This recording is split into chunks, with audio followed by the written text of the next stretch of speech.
Okay, so I hope you start to see some patterns. This question, I actually thought it was going to be a domain type question. Let's see my pen's working. A domain type question.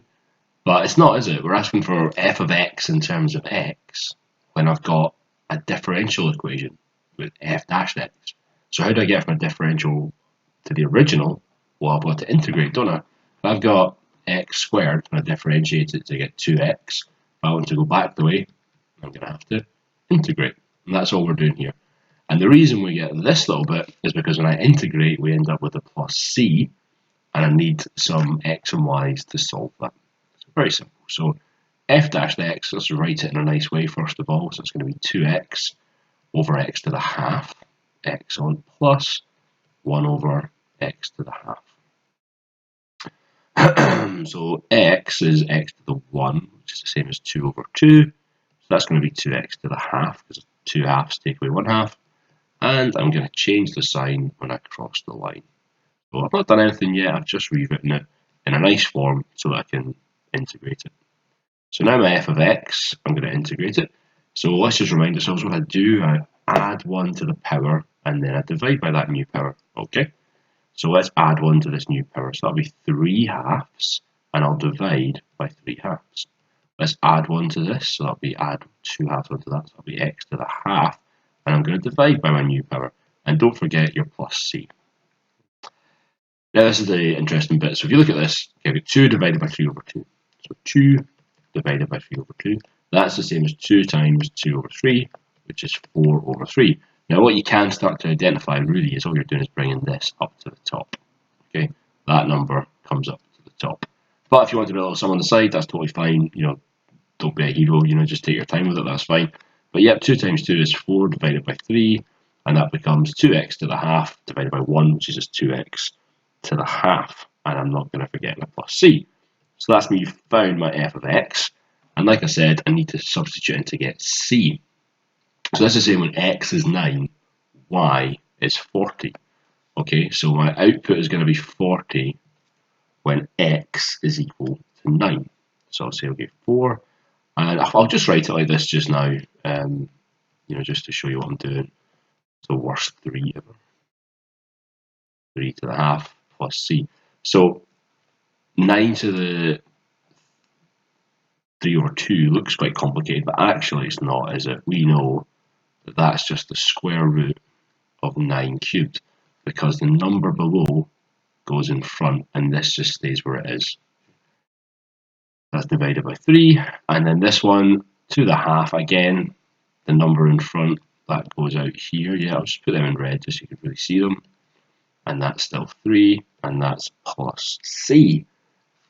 So, maths time.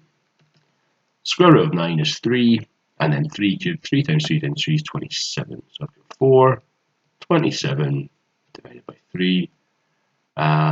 The square root of 3. I don't think I was going to end up with that because I made a tiny mistake. That's not a 3, is it? Eagle-eyed people amongst you must have been screaming at the screen. It's 9, it's 9. Yeah, so it's 2, and that's square root of 9. Yeah, so give me a minute. That seems a bit harsh, given as that. So it's going to be 2, and that's going to become 3. So let's see, what does that give me then? 40 is equal to, so 27 divided by 3 would be 9. 9 fours are 36. 2 times 3 is 6 plus c. So 40 is equal to 42 plus c. So that means that c has to be equal to -2. And your final bit would just be to come back to the beginning and say, okay, well, in that case, and I'll just write it all out together. Zoom out. That means that my f of x has to be equal to, and it's 4/3. I'll just write it like this, the square root of x cubed plus 2 root x take away 2. Just as your final, put it all together. So let's just have a look at the marking scheme. Where are we getting points for? This is for question 9. So your first mark was for this line here, so making sure you're able to integrate it. The second mark was for actually integrating it. So you're getting a mark for one of the terms. So you're getting a mark for doing something right, and then you're getting your next mark for doing everything and the C, and then you just get your final mark for C.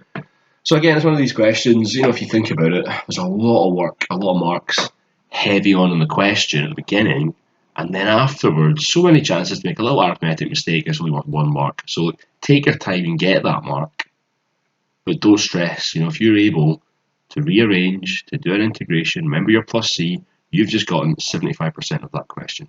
And that, time-wise, is a really good bit of time spent, isn't it? So, come up with some strategies. If you're running out of time, for example, when you're doing these, say to yourself, right, I'm going to get to this point and I'll come back for that last mark. Do you know what I mean? Because you've just got 3 marks there. And then look at this, there's a bit of time in that, isn't there? If you're making small mistakes arithmetically and you think you might not get it, why waste the time? So, look, come up with something that works for you. All I'm just trying to show you is that there's some good marks to be had in all these questions very early on.